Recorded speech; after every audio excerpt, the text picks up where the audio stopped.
நம்ம பாடு பெரிய பாடு. கடவுள் நசுனாரு, மலைகளை குறைந்திருக்கிறார்.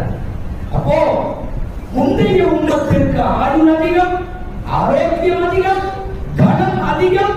இது எல்லாமே அங்க பிளஸ் பாயிண்ட், இது அத்தனையும் இங்க மைனஸ் பாயிண்ட்.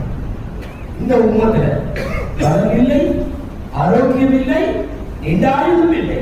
இதையெல்லாம் சமன் செய்வதற்கு, இதையெல்லாம் ஒரு ஈக்குவல் பண்றதுக்காக வேண்டி அல்லாஹ் கொடுத்தது இந்த பெரிய கிஃப்ட். நீ வச்சுக்கோ, புனித ரமலான்.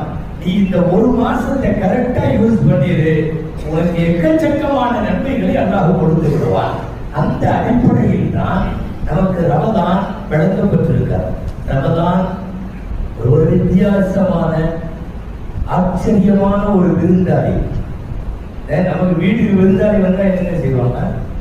வருவாங்க, நம்ம பொருளை யூஸ் பண்ணி, நம்ம வீட்டை யூஸ் பண்ணி, நம்ம ரூம் யூஸ் பண்ணி, நம்ம சாப்பாடு, நம்மளுடைய எல்லா இதையும் யூஸ் பண்ணிட்டு ஒரு 3 நாள் இருந்துட்டு போயிட்டு வரணும்னு சொல்லிட்டு போயிடுவாங்க. அவ்வளவுதானே. ரமலான் ஒரு வித்தியாசமான விருந்தாளி. வருகிற போது குர்ஆனும் ஹதீஸும் சொல்லுகிறது, பரக்கத்துகளை பூரா கொண்டு வரும். கொண்டு வந்து ரோடு போட்டுட்டு போகும்போது சலாம் அலைக்கும் சொல்லிட்டு சும்மா போவது, பாவம் மூட்டைய பூரா அள்ளிட்டு போயிடும்.